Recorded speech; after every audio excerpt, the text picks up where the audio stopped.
por acá. El día de hoy, en conmemoración al Mes de la Mujer, se va a brindar la charla llamada Innovación como medio para reducir las brechas de género, a cargo de Yasmín Fallasquer. Yasmín es licenciada en Dirección de Empresas de la UCR con estudios en Economía Social, Circular, así como Transformación Digital. Es fundadora y codirectora de la Fundación BOA-POAS, merecedora de reconocimientos internacionales como una de las 25 jóvenes a nivel mundial más sobresalientes en el uso positivo del Internet, ganadora de la beca OYW de la Fundación de la Marca de Lujo Channel, entre otros. Entonces, muchísimas gracias a estudiantes por estar por acá, docentes también, y le vamos a dar la bienvenida a Yasmín para que pueda arrancar con su charla. Muchísimas gracias a todos. Muchísimas gracias. Nuevamente darles la bienvenida y el agradecimiento tanto a la Universidad Hispanoamericana como a todos ustedes que estén el día de hoy presentes. La dinámica de la charla a mí me gustaría que lo veamos como un conversatorio. Yo les voy a contar un poco de mi experiencia personal y justamente cómo también a nivel global y a nivel nacional podemos observar las oportunidades que se han generado a partir de la innovación para reducir la brecha de género. Si alguno tiene alguna pregunta en específico, la puede hacer justamente en el chat y pueden interrumpirme. En este caso, si Héctor me ayuda, por favor, indicándome que alguna persona tiene preguntas o al finalizar la sesión, abriremos un espacio de preguntas. Para mí, esta charla es bastante importante porque justamente más que identificarme como mujer, me identifico como una persona comprometida con los derechos humanos. Les voy a contar un poco de mi historia y por qué para mí, más que un aspecto que lo tomé como un interés, fue un aspecto de supervivencia. Entonces voy a abrir mi presentación y me dan un momento. Me indican si la pueden visualizar. Sí, sí la podemos visualizar. Perfecto. Gracias. Entonces, como les decía, esta charla va a girar en torno a la innovación como un medio. No lo vamos a ver como la manera completa para poder reducir la brecha de género o para cerrarla completamente, pero sí nos va a permitir generar avances. Como les mencionaba Héctor, yo soy directora del Laboratorio de Innovación Social a cargo de la Fundación Boapas, que justamente soy una de las cofundadoras. En esta imagen que ustedes pueden ver, para mí tiene muchísimo significado. Es la persona o la mujer más adulta en mi familia y la más pequeñita. La que observan es mi abuelita Zoraida. Ella actualmente tiene 85 años. Fue madre de 6 hijos, no sabe lo que es leer ni escribir. Únicamente aprendió un poco a contar para poderse desenvolver en su puesto del mercado, que aproximadamente hace un año y medio ya por fin tuvo la oportunidad de pensionarse. Ella es mi gran ejemplo en relación a cómo las mujeres podemos emprender para transformar realidades. En mi caso en específico, pueden ver en la imagen a mano derecha al resto de mujeres de mi hogar. Mi mamá, Olga, es una madre de 5 hijos. Hacen falta mis 2 hermanos, justamente el mayor y el más pequeño. Ella, a diferencia de mi mamá, sí tuvo la oportunidad de ir a la escuela. Pero veamos, previo a las generaciones de mi abuelita, era impensable mencionar el que una mujer pudiera educarse. Ella aprendió a contar y un par de letras necesarias para su función como vendedora. Mi mamá llegó a la escuela. A los 14 años fue motivada a casarse con el objetivo de poder tener una mejor condición de vida. Y ya a los 15 años tuvo a mi hermano. ¿Qué sucedió? Que mi mamá con esta situación vio truncada su oportunidad de estudiar. ¿Qué sucede? Nosotros, a diferencia de mi mamá y mi abuelita, tuvimos la oportunidad de educarnos. Mi hermana, la que observan a mano izquierda, en la fotografía, bueno, si la vieran directamente a mano derecha, es ingeniera industrial. Entonces los que me acompañan por acá de la carrera de ingeniería industrial, ella fue la primera que tuvo la oportunidad de estudiar a nivel de la familia y fue para mí también un ejemplo de cómo nosotros podemos acceder a carreras universitarias. Pero ¿por qué les cuento esta historia de mi familia? Porque esta historia no es extraña en las familias costarricenses. 7 de cada 10 familias lideradas por jefas de hogar, es decir, en donde la carga económica y de crianza y cuidado de la familia recae sobre la mujer, están en condición de pobreza. Y aproximadamente un 40% ni siquiera han tenido la oportunidad de tener formación académica. Para nosotros, el estudiar vino a convertirse en la primera manera de romper una brecha de género. Nosotros, sin saberlo, estábamos innovando a nivel de nuestra familia. Hace unas semanas, justamente mi mamá, que es artesana, me enviaba unos mensajes por WhatsApp en donde me decía: estoy aprendiendo diferentes cursos en herramientas digitales. En este caso, por WhatsApp, le enviaban las clases y ellas se podían conectar. Para mí esto tiene gran significado. ¿Por qué? Porque hace unos años era impensable que alguna de nosotras lo pudiera hacer. Adicionalmente a esto, mi familia viene de un círculo de violencia intrafamiliar, en donde he mediado violencia física, psicológica, patrimonial. Por ejemplo, hasta nuestra generación ya pudimos tener oportunidades a acceder a créditos bancarios para poder tener una casa como tal a nuestro nombre. Previamente tuvo que estar a nombre de los hombres de la familia y cuando existieron las separaciones se perdió la oportunidad de acceder a esta información. Una de las cosas que yo más recalco en relación justamente a los derechos humanos en general, o derechos humanos, como es el término correcto, es que pueden estar en papel y sí, son inherentes al ser humano. Pero ¿qué sucede si no existe una figura legal que genere la defensa de estos derechos? Es casi imposible que nosotros como sociedades podamos avanzar en su cumplimiento, que ya lo podamos ver inherente entre nosotros. Y hasta hace un par de décadas esto era lo que pasaba.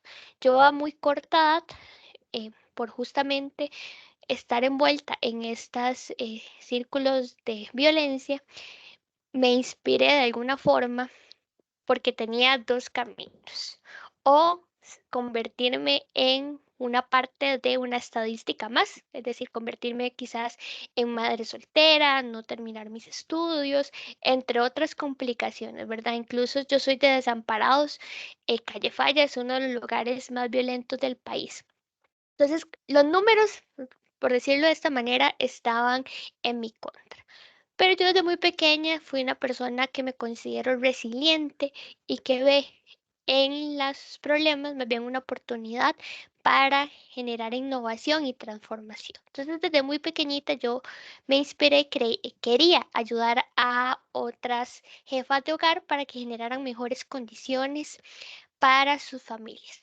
Gracias a esto tuve la oportunidad de viajar fuera del país y formarme como gestora de iniciativas sociales, estudiando en entornos que tienen un avance a nivel de cumplimiento de derechos humanos, de avance tecnológicos. Me di cuenta que en ocasiones la innovación como la conocemos tradicionalmente como un gran avance a nivel de tecnología o de irrupción en un proceso, no siempre es la manera que nosotros vamos a impactar de una manera más amplia a familias como la mía. ¿Por qué? Porque para mi familia el hecho de poder enviar un correo electrónico, poder ir a inscribirse al banco, poder enviar una tarea por WhatsApp, por otra red social, significaba la diferencia entre poder educarse o no, en abandonar la escuela o tener la oportunidad de mejorar en aspectos económicos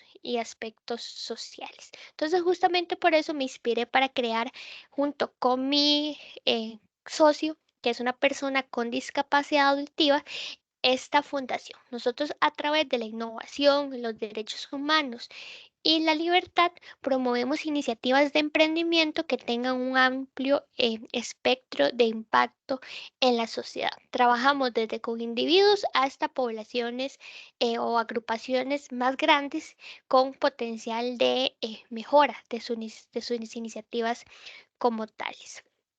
Yo les mencionaba que justamente la historia de mi familia no era muy distinta a lo que pasaba a nivel de país y a nivel global. Ustedes quizás ya han escuchado el término de brecha de género, que básicamente es la disparidad que existe entre hombres y mujeres en cuanto a derechos y oportunidades. Ya hablamos de un esquema más amplio de cómo se observa actualmente el género con diferentes poblaciones incluidas, la brecha aún es todavía más amplia, ¿verdad? Pero si volvemos un poco al tema de hombres y mujeres, así es como actualmente se está midiendo en la mayoría de índices. De hecho, el índice con el que se parte a poder medir aspectos específicos con las brechas de género es el Global Gender Gap, que es desarrollado por el Foro Económico Mundial.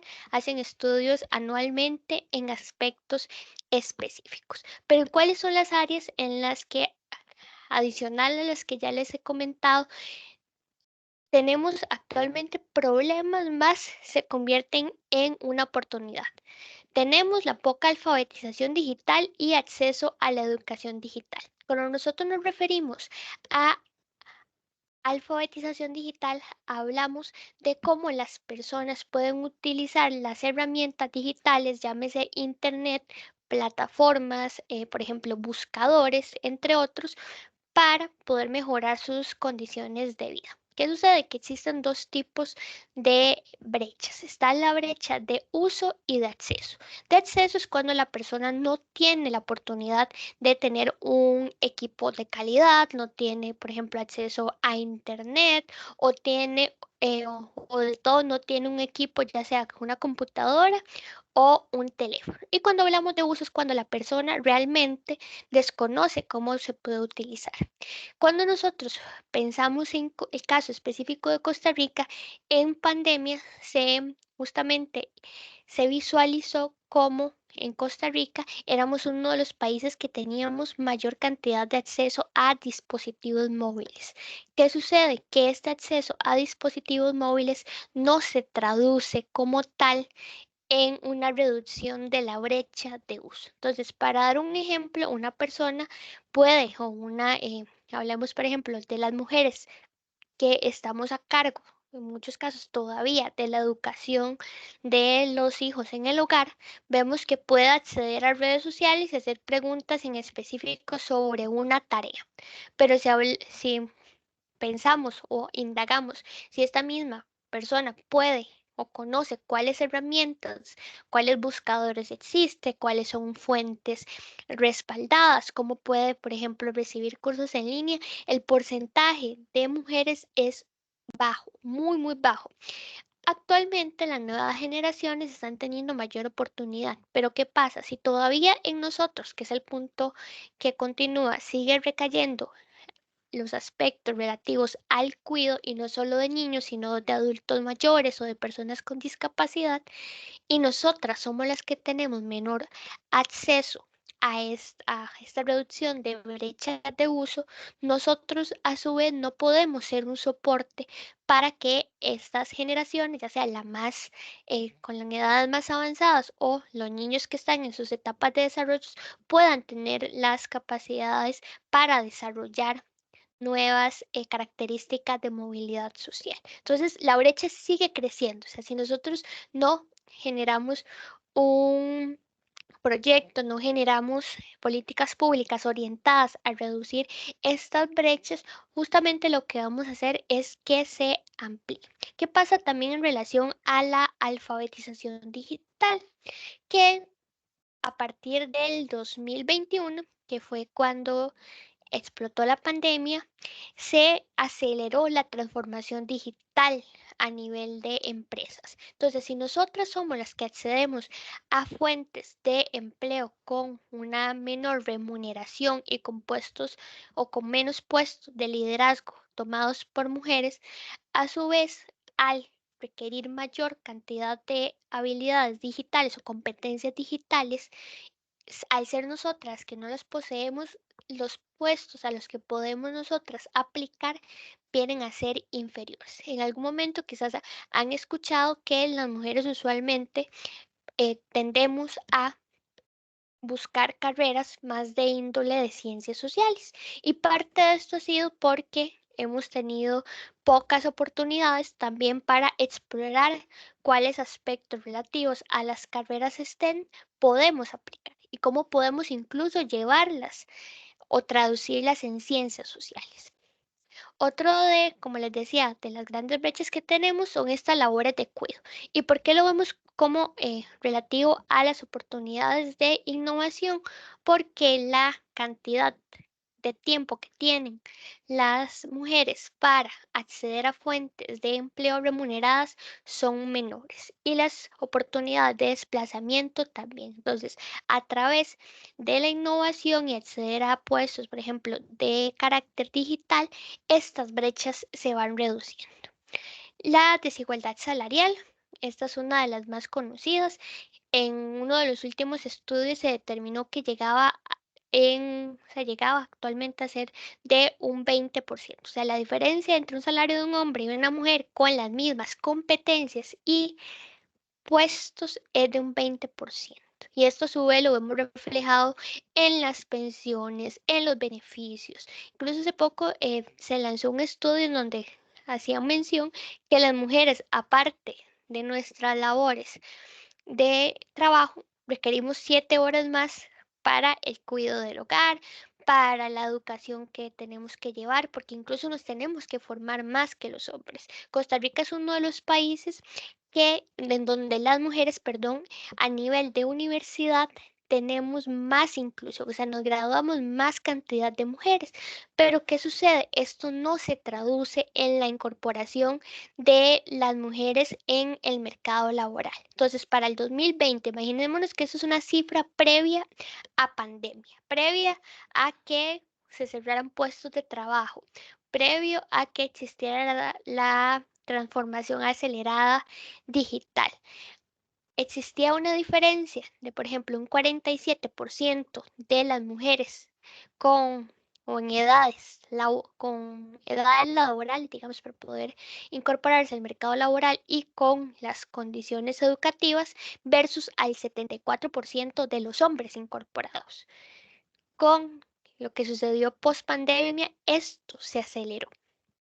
¿Cuáles son otros aspectos también que estos pocas veces se conversan? Uno es la falta de representación en investigaciones y en específico en ensayos clínicos. Cuando sucedió todo el tema de los estudios de vacunación, se hizo público una situación que viene pasando durante hace muchísimos años. Y no solo hablamos de una brecha de género, también existe una brecha en relación a diversidad cultural. Entonces, ¿qué pasa? En que los ensayos clínicos justamente lo que se trata es probar la respuesta que tiene el organismo de un ser humano ante medicamentos o ante terapias. Y biológicamente, entre hombres y mujeres tenemos diferencias en cuanto a nuestros órganos. No en todos, en algunos viene en relación a tamaño, otros que si tenemos ciertos órganos o no. Eso es como un tema ya más a nivel médico. Pero ¿qué sucede? Que usualmente estos ensayos clínicos son dominados por hombres. De esos estudios, aproximadamente 7 de cada 10 participantes son hombres. ¿Qué sucede? Que justamente los datos que se arrojan van a tener un sesgo de representación. Entonces, a la hora de que ya se ponen en uso los medicamentos o terapias es cuando se pasa por alto consecuencias que se pueda tener. Entonces, por ejemplo, ¿qué sucedió con la vacuna? Después se publicaron ensayos en donde se ha empezado ahora sí a estudiar qué implicaciones tiene en nuestro ciclo menstrual, cosa que bajo una perspectiva de género con inclusión de mujeres en los estudios, con una perspectiva de interna, digamos, de los investigadores de género, siendo mujeres las que sean parte de las o lideren las investigaciones, o incluso pueden ser hombres. O sea, aquí realmente no es un tema de que nosotras tenemos que hacer todo, no es que realmente se piense o se indague qué características en especiales podemos tener nosotras para que estas cosas vengan a afectar de una manera más amplia. Para que vean lo que les decía previamente de que no es un tema solo de las mujeres. Hasta hace unos años, los libros de anatomía únicamente representaban cuerpos de personas blancas o caucásicas, digamos. ¿Y qué sucede? Por ejemplo, cuerpos de personas o anatomías de personas afrodescendientes tienen ciertas tendencias por variaciones genéticas a padecer ciertas enfermedades en específico o para tener resistencia a medicamentos. Entonces, ¿qué pasaba? Que llegaban y eran atendidos en centros médicos, les aplicaban tratamientos tradicionales y la persona no respondía de la misma manera porque su cuerpo realmente no estaba diseñado para eh, recibir los tratamientos desde las mismas condiciones. ¿Y qué pasaba? Que realmente los centros médicos más bien pasaban por procesos discriminatorios, en donde se les juzgaba de que realmente estaban exagerando, que no, que estaban mintiendo en relación a cómo estaban siendo tratados, en donde realmente sí era su cuerpo el que lo estaba haciendo. Entonces ahorita les estoy como hablando un poco de la parte negativa y ya vamos a ver por dónde están estas oportunidades o dónde se van cada vez vislumbrando más oportunidades para que la creatividad se conviertan en espacios para transformar las problemáticas en más bien soluciones positivas. Y finalmente tenemos el acceso a la data. La data en específico requiere de la recopilación de un número muy amplio de datos para poder ser representativos. Si pensamos en países como los nuestros, la información es pequeña con estudios en donde se amplíe la base para obtener la data. A su vez, esto va a permitir que los resultados sean más representativos, pero esa data tiene que ser de acceso público, es decir, que no solo sean organismos, instituciones privadas, sino que también estén disponibles para que emprendedores, investigadores o la población en general pueda saber o pueda hacer uso en sus investigaciones. La data también nos permite procesar de una manera más rápida qué está pasando en la actualidad en el mundo. Lo que les mencionaba nuevamente de lo que pasó en pandemia con eh, los sistemas de salud. Una de las razones por las que se logró detectar de manera tan rápida las diferentes variantes de la enfermedad fue porque investigadores a nivel global se unieron en una red en donde compartían datos, en donde hacían un análisis de cómo el virus se desarrollaba, cuáles mutaciones genéticas tenía, un perfil de ADN. Yo no soy investigadora, pero básicamente hacían como un escáner o una radiografía de cómo se comportaba el virus. Y esta información en menos de una hora, cuando ya la tenían recopilada, estaba alrededor del mundo. Y con esto podían hacer comparaciones, podían hacer justamente informes para que se pudieran generar las soluciones. ¿Cómo vamos por ahorita? ¿Alguna pregunta?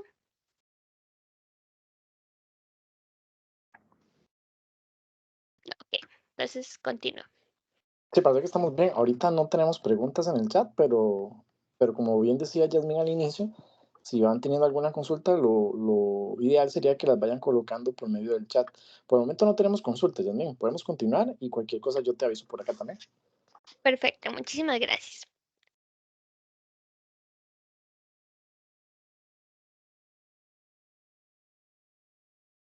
En un momento porque se quedó pegado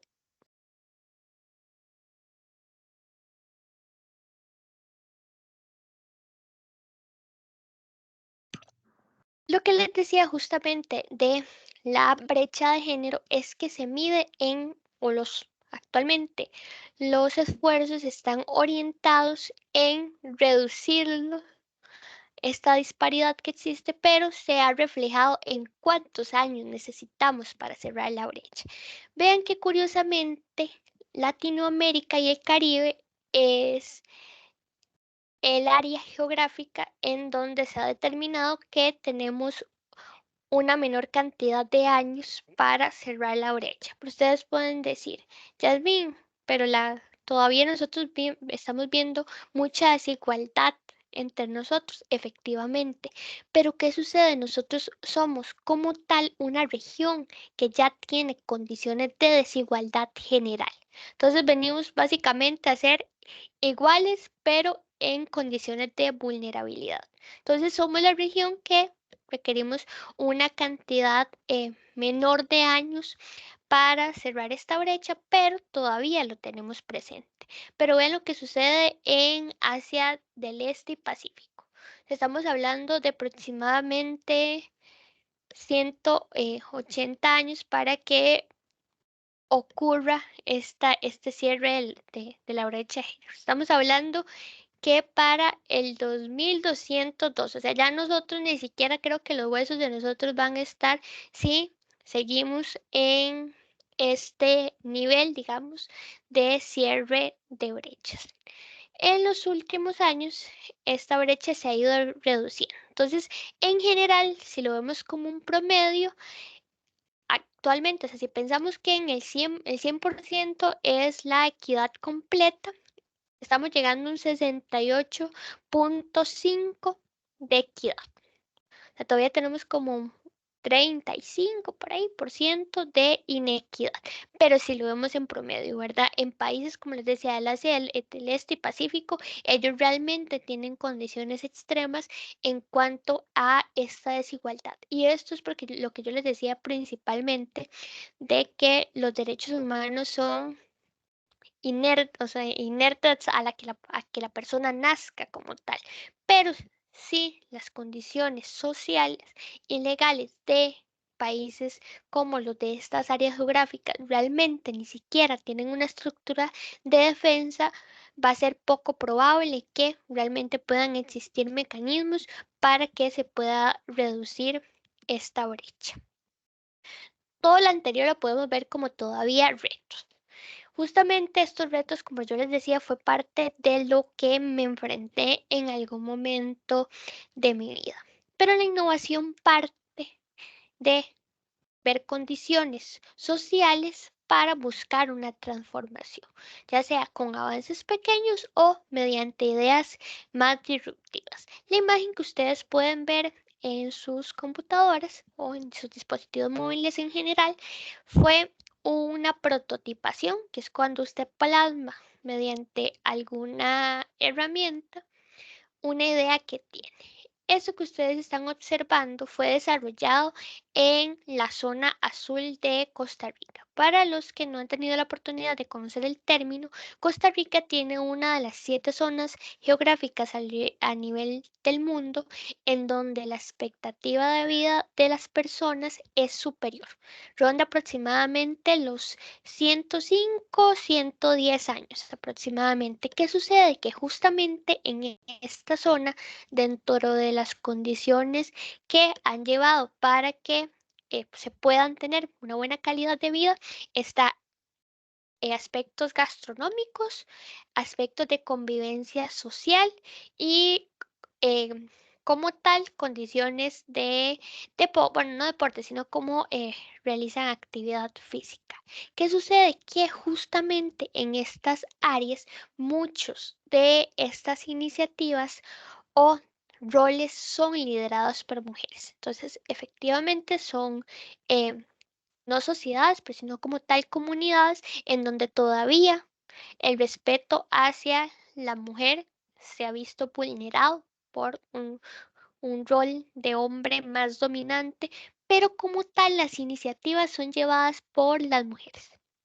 Entonces, los emprendimientos tienen una fuerte representación de las mujeres, la promoción de la cultura, También las que se encargan aún en sus hogares de hacer o de llevar de generación en generación el tipo de alimentación o cultivos que tienen son las mujeres. Pero ¿qué pasa? Que en zonas como la nuestra, la zona sur de nuestro país, esas condiciones son cada vez menores. ¿Por qué? Porque están siendo obligados a desplazarse. Las mujeres ya no solo tienen que dedicarse a las labores que tradicionalmente hacían, sino que también tienen que dedicarse a trabajos mal pagados, con condiciones físicas incluso bastante riesgosas, y el cambio climático está afectando también en cómo se está viviendo. ¿Qué sucede? Que nuevamente son aspectos negativos, pero nosotros identificamos la oportunidad de trabajar con estas mujeres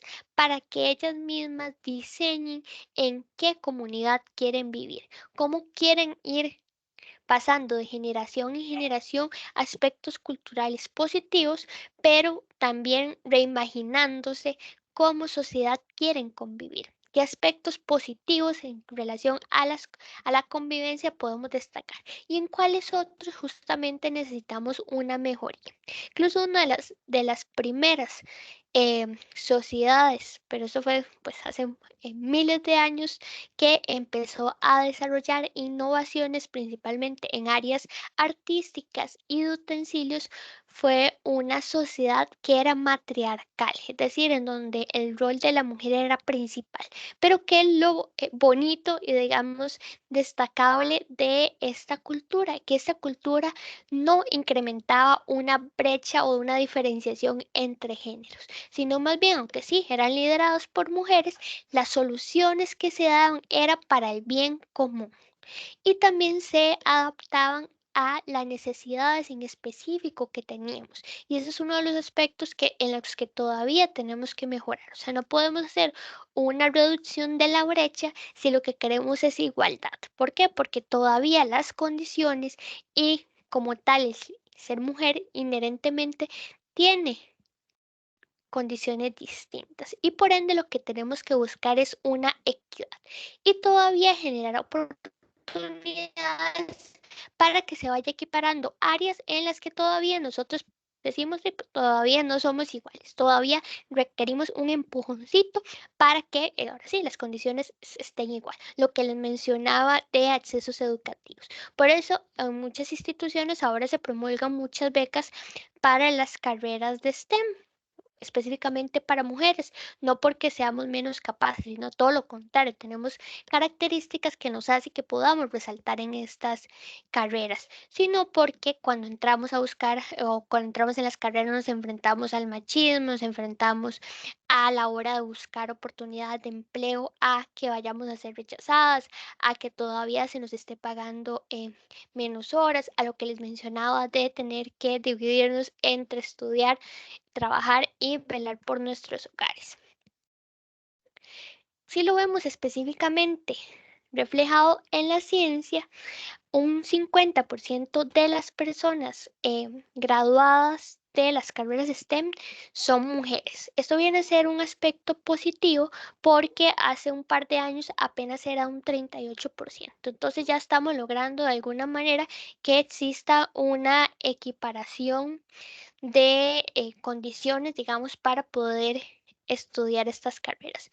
Pero ¿dónde viene a ser todavía un aspecto que tenemos que mejorar? Que si se gradúa un 50% en las carreras, un 50% de las mujeres, pero a la hora de que van a ocupar puestos específicamente en las carreras de STEM, apenas llega a un 34%, en comparación con un 66% de los hombres graduados en estas carreras que sí logra ubicarse específicamente en este tipo de industrias.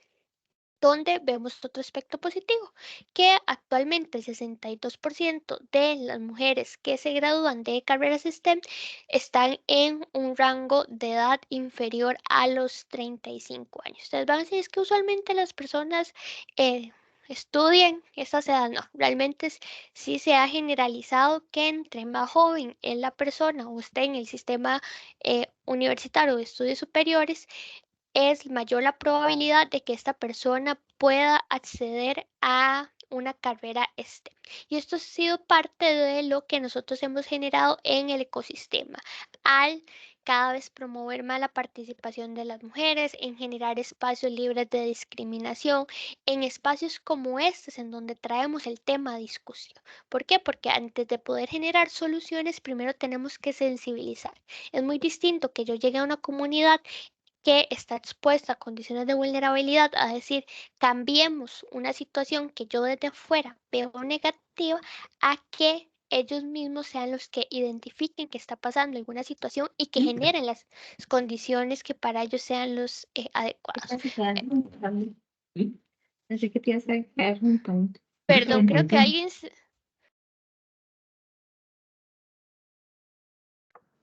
Sí, correcto. Yasmín, ahí, perdón, ahí muteé a todos, entonces te muteé a vos también. Pero ya yo creo que sí, ahí estamos. Ya ahora sí.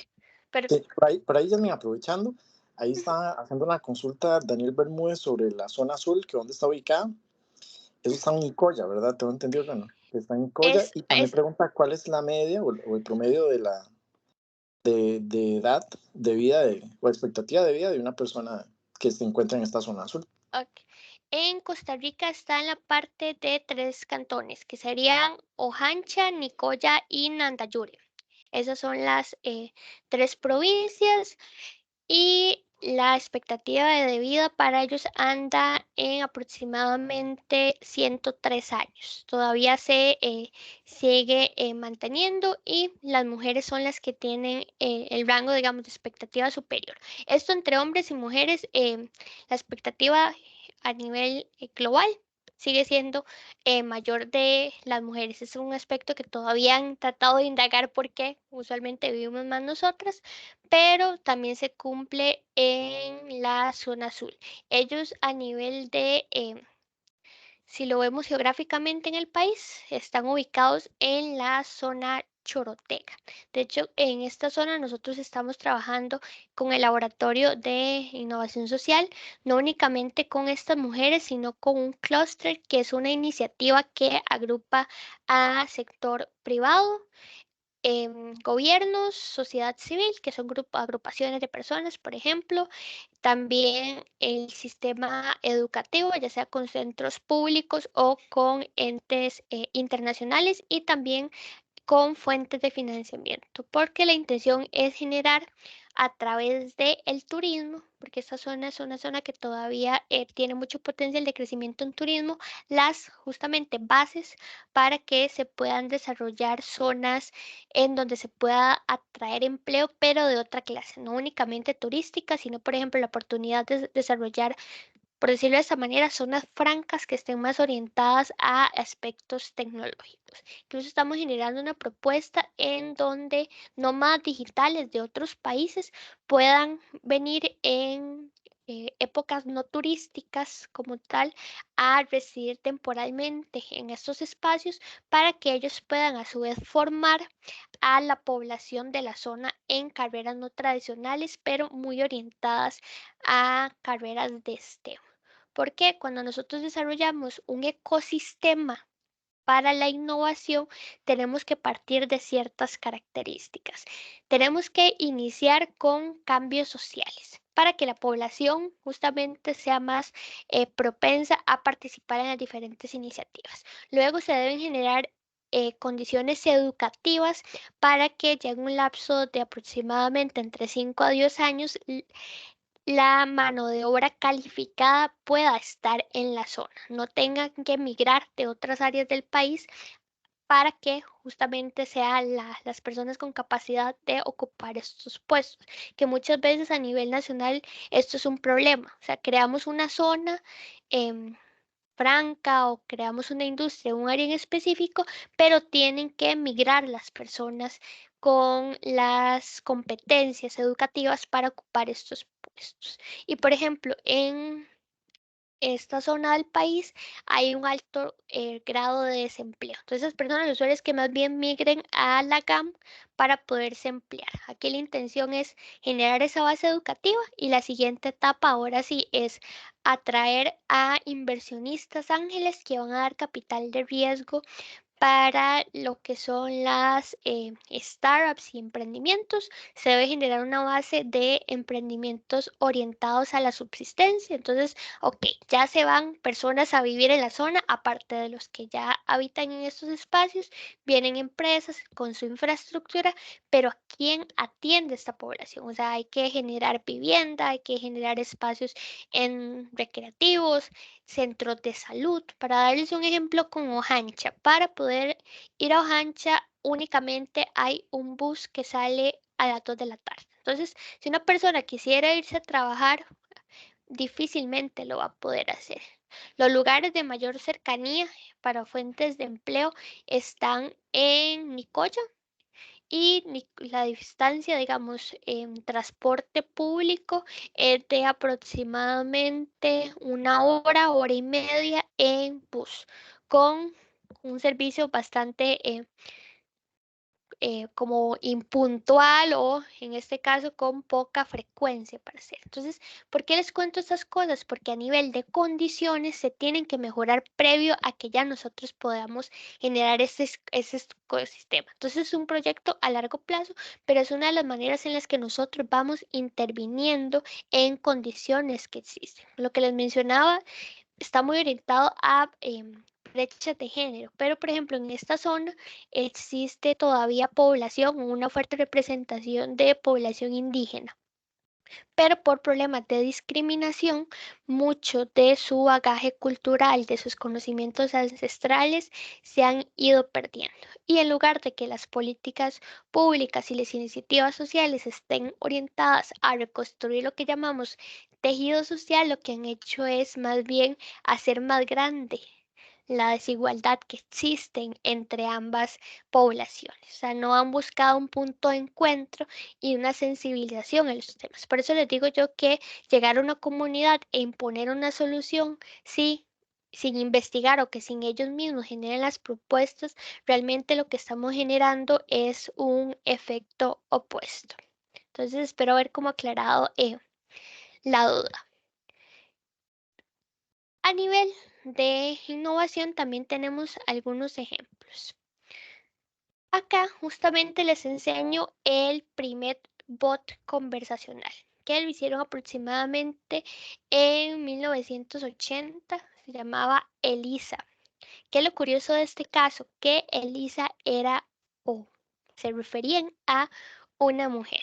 Y podemos decir, uy, qué bonito, somos las mujeres las que somos asistentes virtuales. Pero esto tiene dos vertientes o dos puntos de vista. La positiva es desde todas las oportunidades que tenemos mediante un asistente virtual o la inteligencia artificial para nosotros generar mejores condiciones. Entonces, mediante la inteligencia artificial se han desarrollado, incluso es una iniciativa de una investigadora de Costa Rica, Lencería, que permite mediante inteligencia artificial determinar si una mujer tiene una propensión o tiene síntomas de padecer un cáncer de mama. Por ejemplo, eso sería un factor positivo, o podemos identificar personas que están siendo vulneradas con redes de trata de personas, de pornografía. Podemos proteger nuestros datos cuando somos las mujeres las que estamos principalmente expuestas a problemas de violación de derechos digitales. Esto es lo positivo. ¿Dónde viene la parte negativa?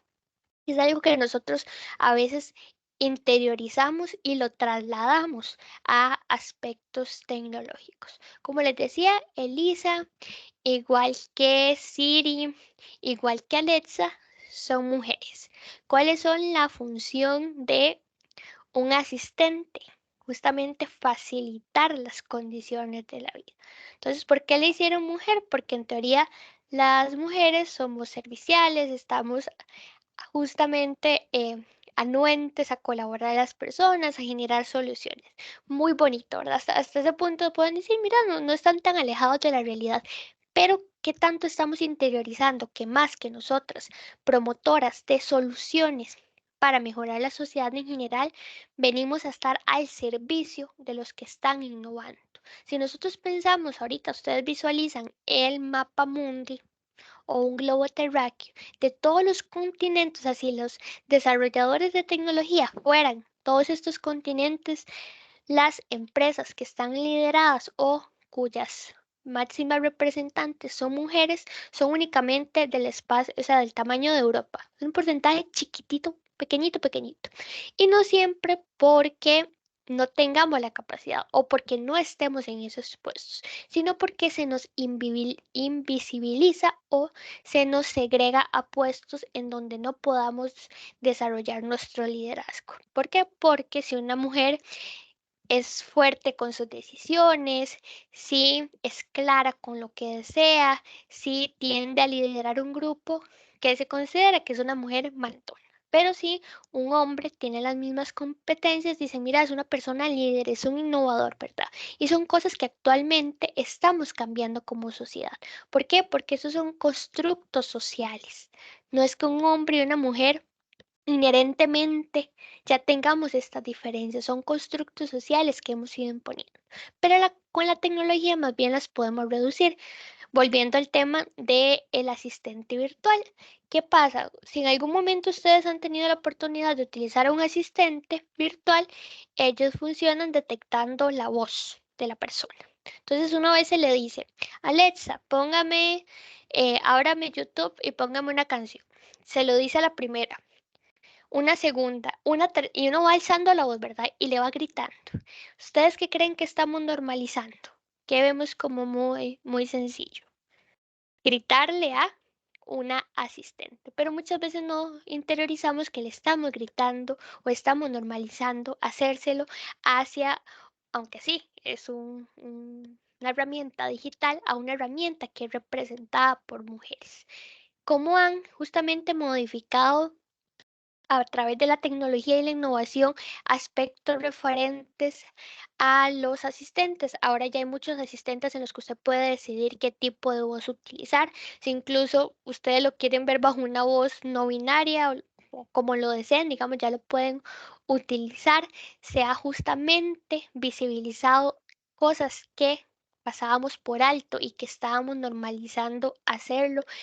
Incluso ya como uno conversa con el asistentes distintos. Si ustedes en algún momento tienen la oportunidad, por ejemplo, de hablar con el asistente de Google a nivel de teléfono, de Android, él contesta de una manera más amable. Es como no te estoy escuchando, me puedes repetir, necesito que me aclare. O sea, lo está haciendo como la interacción de una persona.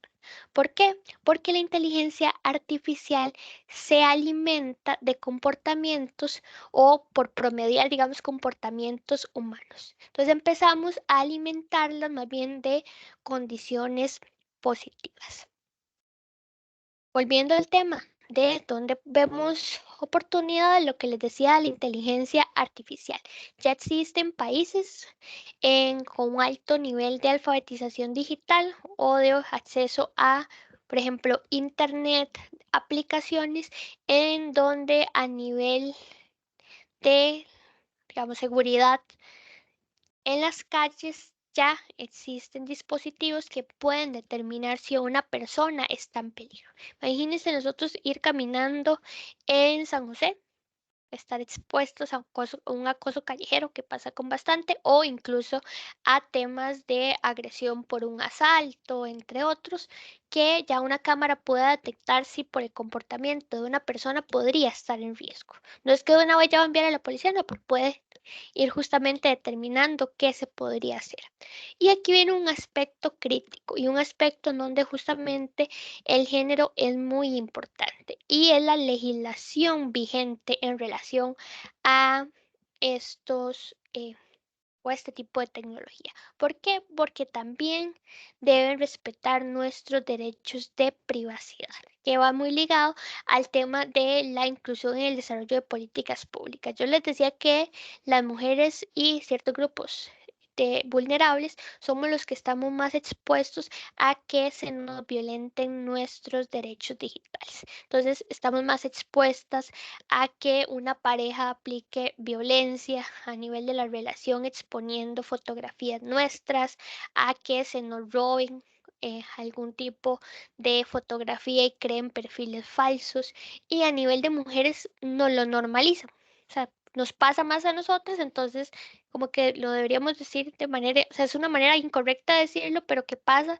Ya estamos acostumbradas, pero la realidad no es esa. Pero ¿qué sucede? Que justamente las personas que diseñan las políticas públicas en su mayoría son hombres. Y no es que del todo ellas no puedan diseñar esas políticas, es que en muchas ocasiones ni siquiera son conscientes de realidades que pasan. Yo hace unos días le decía a otro investigador, qué curioso, ustedes por ejemplo ahorita acceden a una plataforma de streaming para ver una película y tratan de darle un pantallazo a la página y del todo salen los pantallazos o negros o lo bloquea del todo para que se pueda hacer. ¿Qué sucede? Que hay muchos sitios en donde esto aún no es, o sea, aún todavía no se puede incluir esa tecnología. Entonces uno dice, ¿por qué no lo incluyen? ¿A quién estamos favoreciendo? ¿Al que respeta o al que interactúa de manera correcta en los entornos digitales o al que desea violentar? Hay herramientas tecnológicas muy útiles, por ejemplo, Telegram es una plataforma de las que más respetan los derechos digitales de las personas a nivel de compañía, pero por otro lado, socialmente se ha prestado para que grupos en específico se encarguen de la divulgación de fotografías de menores, fotografías de desnudos de personas sin sus autorizaciones, porque se escudan en aspectos tecnológicos. ¿Y qué es lo peligroso? Cuando los países no tienen justamente esa base reglamentaria para poder luchar contra estas problemáticas. Y a nivel global, usualmente, ¿cómo funciona la promulgación de una ley en aspectos digitales? Se hace un acuerdo internacional, ciertos países miembros empiezan a liderar las discusiones, empiezan a acoplar las leyes a sus legislaciones en específico, empiezan a surgir casos y países como los nuestros empiezan ahora sí a adoptar las normativas que existen o acoplarlas, digamos, a condiciones de otros países hasta que, digamos, de alguna manera se va globalizando este acceso. Pero las mujeres tenemos que ser parte de esos diseños. El año pasado se hizo una consulta, no del todo pública, porque realmente era por invitación que participaban las organizaciones, pero algo que se le solicitaba a las organizaciones que iban a hacer comentarios de la nueva política global de ciberseguridad era que tenían que estar compuestos por diferentes grupos sociales y con un fuerte componente de representación de mujeres y de personas con discapacidad, porque usualmente son invisibilizados en estos aspectos. Devolviéndonos a qué otras oportunidades tenemos. El fintech, esto es el ecosistema que se desarrolla en relación a la tecnología y las oportunidades de financiamiento. Yo les decía que mi familia tuvo el problema de que no tuvo acceso a oportunidades crediticias para las mujeres en específico hasta nuestra generación. Ya nosotros hemos cada vez ido reduciendo estas problemáticas mediante líneas de crédito específicas para las mujeres, con condiciones que se adapten también a las necesidades que tenemos. Les doy un ejemplo. Cuando uno tiene un crédito, parte de lo que se analiza es la capacidad de pago.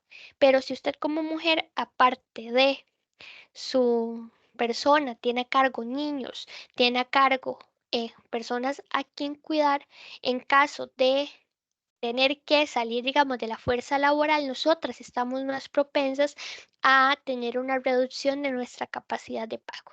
Y los sistemas bancarios tomaban esto en cuenta a la hora que nos daban a nosotros fuentes de financiamiento.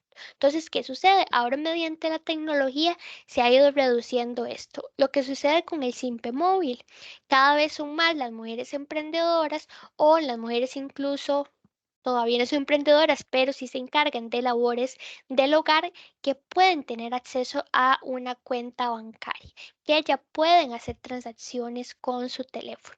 Hace 2 meses aproximadamente estuve en Perú con el principal banco, o en realidad es un banco, pero tiene otros tipos de instituciones relativas al sistema financiero. Y ellos tienen una aplicación muy similar a Simpe que se llama Yape.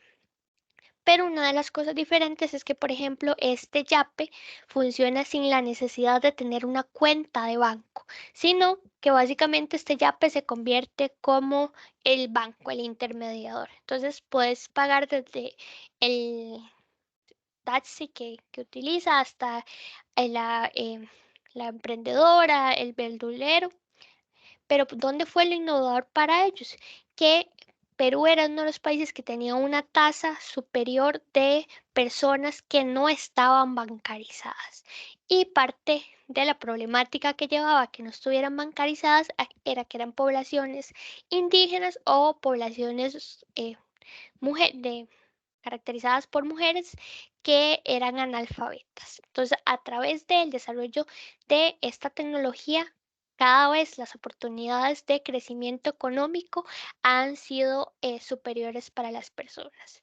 Otra de las oportunidades es el desarrollo de la educación online y a costos reducidos. Pensemos si yo ahorita tuviera un hijo o tuviera una persona a cargo.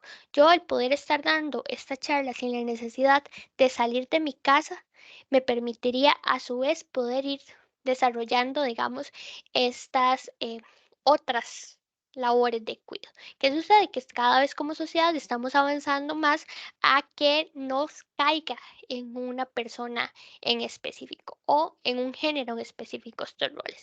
Pero todavía no hemos llegado a este punto, ¿verdad? Entonces, cada vez con generar esas propuestas asincrónicas, con poder hacer estudios a distancia, estamos ayudando que la brecha sea inferior, incluso a nivel de salario. ¿Por qué? Porque las mujeres nos podemos capacitar y enfrentarnos mejor, tener más competencias para que a nivel de mercado laboral seamos todavía más atractivas, digamos, a poder que se nos justamente considere e incluso lo más importante que es acá el respeto a nuestros derechos laborales.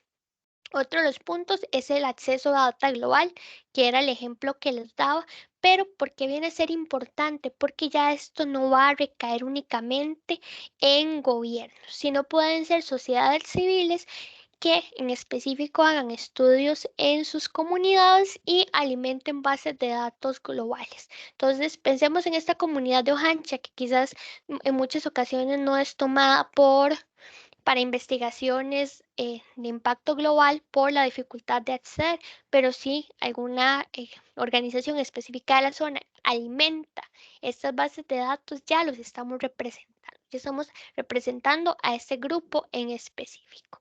También otra oportunidad es el desarrollo de trabajo remoto y especializado, todo lo que son los nómadas digitales, las nuevas carreras que están surgiendo.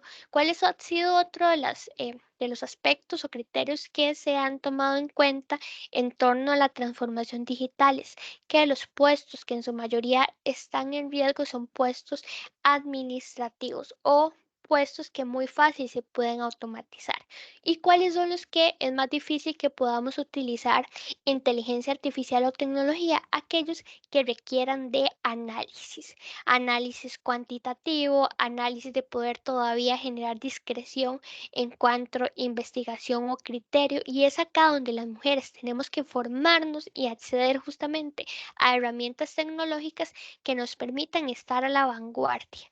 Y si seguimos estudiando carreras tradicionales, poderlas justamente acompañar de nuevas formas o nuevas carreras. Yo hace unas semanas hablaba con una agrupación de chicas porque usualmente se les da clases de robótica, se les habla de entornos neutrales, ¿verdad?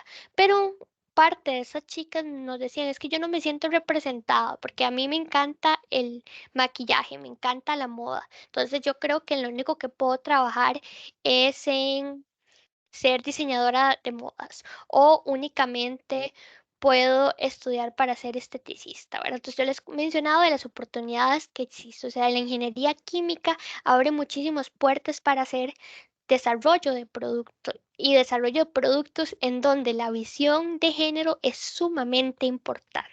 ¿Por qué? Porque nosotros somos las principales consumidoras, las principales afectadas. ¿Y cuál ha sido otra cosa en la que ha cambiado? A nivel de mercado y industria en general, las mujeres somos las que tenemos el poder de decisión.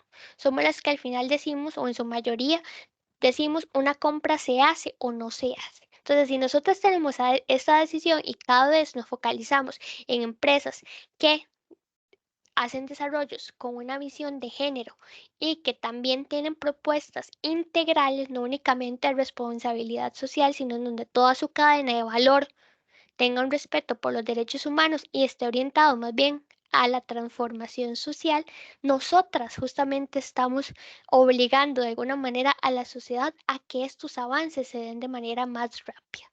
Muchas empresas, incluso les doy el caso de Victoria's Secret, ellos cerraron muchísimas de las tiendas y ustedes pueden observar que aproximadamente hace 3 años las modelos que justamente son embajadoras de las marcas han sido transformadas, digamos, y ahora son embajadoras que están más focalizadas a ser activistas en diferentes áreas, deporte, derechos humanos, ¿y por qué lo hicieron? Porque se dieron cuenta que las mujeres ya no nos sentíamos representadas, o hablemos de otros grupos diversos, digamos, no se sentían representadas en la figura que vendían. Entonces, ellos se vieron obligados a hacer el cambio. Finalmente, tenemos la vitalidad de poder desarrollar herramientas tecnológicas que nos permitan generar adaptación al cambio climático. Nuevamente, las poblaciones vulnerables son las primeras que están obligadas a desplazarse o tienen menos condiciones de resiliencia ante el cambio climático y la agroindustria. Sí, la agroindustria está justamente compuesta por una fuerza laboral fuerte de hombres, pero ¿qué pasa? Todo alrededor de la agroindustria hay una economía cuya base son las mujeres. Entonces, participan también en los cultivos, participan en generar las condiciones para que las familias puedan todavía generar este tipo de negocios y cada vez las fuentes de financiamiento también están más orientadas a apoyar a mujeres que están involucradas en agroindustria y asociaciones en donde a través de la economía circular y la economía social, donde justamente el bien sea más de una búsqueda en conjunto de bienestar más que de un grupo en específico, una persona en específica, sino donde todos nos veamos beneficiados, son los que justamente están teniendo mayor oportunidades de crecimiento. Y ya voy casi a finalizar. Solo les quería dejar un par de conclusiones para pasar ya ahora sí a las preguntas, y es que requerimos mayor inversión en educación y y acceso a carreras STEM, pero no esperarnos hasta ya llegar a la universidad. O sea, desde edades tempranas tenemos que invertir en alfabetización digital, en dar herramientas. Yo justamente estaba viendo una investigación en donde hablaba de el tipo de juegos digitales a los que están expuestos los chicos y las chicas. Si usted pone juegos para niños en las en las aplicaciones justamente de descarga de otras aplicaciones, ustedes van a encontrar que la mayoría para nosotras es juego de moda, cómo maquillarse, cómo cocinar, en donde sí pueden haber niñas que les gusta, pero ¿qué pasa? Hay muchos videojuegos que por el tipo de desarrollo que se da, genera una transformación en las habilidades blandas que se les da a los hombres. Entonces se les enseña trabajo en equipo, se les habla de resiliencia, algo tan simple con que uno de los personajes muere y pueda revivir varias veces, hace que el niño se sienta más seguro de poder renacer, digamos, ante ciertas circunstancias críticas. Lo que les decía de generar soluciones creativas, de poder buscar diferentes opciones que todavía lastimosamente en el mercado no se ve de manera integral el pensamiento crítico, el pensamiento matemático, este tipo de herramientas. Otra cosa es el aumento de la data recolectada por los gobiernos de características específicas, digamos, de grupos vulnerables y que sea de acceso libre para que investigadores y emprendedores tengan acceso a esta información y puedan generar soluciones más integrales. Porque piensen que yo soy una emprendedora y una investigación de estas como mínimo son 5 millones de colones. ¿Ustedes creen que todos los emprendedores van a tener esa oportunidad de acceder a la información? Difícilmente. Y muchas veces a la información que se accede es información que está muy desactualizada. También otra oportunidad que se tiene es generar políticas públicas que estén orientadas a la inclusión, no a la búsqueda de la igualdad, sino a la equidad y en donde se dé una mayor participación de las mujeres en el desarrollo de soluciones y representación de investigaciones. Y poco a poco ir migrando de una política de cuotas, es decir, en donde se impone un número de equidad, a que nosotros mismos vayamos generando espacios representativos. Yo los insto a que ustedes esta semana sigan viendo los paneles que están desarrollando las diferentes instituciones, organismos y demás. A veces es curioso porque se habla de un tema en específico de mujeres y de un panel de 6 personas, 4 son hombres y 2 son mujeres. Entonces no está mal que sea un panel variado, porque eso es lo ideal. Pero como hablamos de una condición en específico de mujeres, en donde en su mayoría son hombres, dando su punto de vista sobre cosas que nosotras somos las que nos enfrentamos. Entonces busquemos esa equiparación, pero de manera natural. O sea, cuando vayamos a hacer algún evento, alguna charla, no pongamos a una mujer porque sí, sino busquemos quiénes son esas mujeres que tienen las competencias, el conocimiento. Hay, de verdad, hay muchas ocasiones, no son las personas más visibles, no es la persona que lidera el equipo, pero dentro de las organizaciones sí está. Como entes organizadores de esta clase de iniciativas nos puede tomar un mayor tiempo, quizás, pero el impacto en la sociedad, en la representatividad, en cómo los niños crecen normalizando ya condiciones de equidad es sumamente importante. ¿Y qué es lo más importante de esto? Que conforme nosotros vayamos normalizando más los aspectos de inclusión, cuando seamos creativos, ya también vamos a generar soluciones que sean bajo esta inmersión de equidad. Actualmente lo hacemos más bien para generar una solución a la problemática específica de brecha, pero a futuro estamos orientados en donde ya sea lo natural. Y finalmente, aumentar la investigación, perdón, la inversión en investigación de mujeres y de startups lideradas por mujeres. Usualmente, de hecho, son las universidades los que invierten la mayor cantidad de porcentaje de sus utilidades en investigadores. Pero ¿qué pasa? La mayoría de las investigaciones que son aprobadas están lideradas por hombres. Entonces generemos políticas hasta que logremos esta reducción de la brecha, políticas que compensen esas diferencias que tenemos. Entonces, con esto ya estaría terminando la charla, instándolos a que más que aumentar la diferencia que tengamos nosotros, pongamos nuestras carreras al servicio de la innovación, a que siempre estemos buscando nuevas maneras de hacer las cosas. Y finalmente, nosotros no somos los conocedores de todos los aspectos, pero sí podemos tocar puertas. Está bien decir, mira, yo no conozco un tema, pero estoy en constante aprendizaje, estoy en constante evolución. Involucremos a las personas, involucremos a las mujeres en estas soluciones. No únicamente para que nos diga, mira, qué problema tiene usted, sino es cómo quiere que nosotros generemos soluciones o cómo usted misma quiere generar esas soluciones, qué herramienta necesita.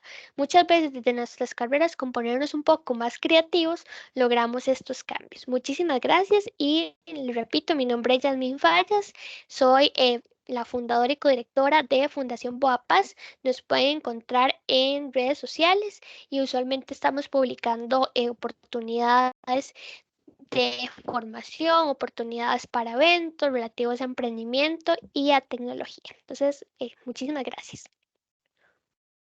Perfecto, muchísimas gracias, Yasmín, por tu presentación. Me considero muy completa, muy oportuna en estos tiempos. y de la cual hemos aprendido bastante.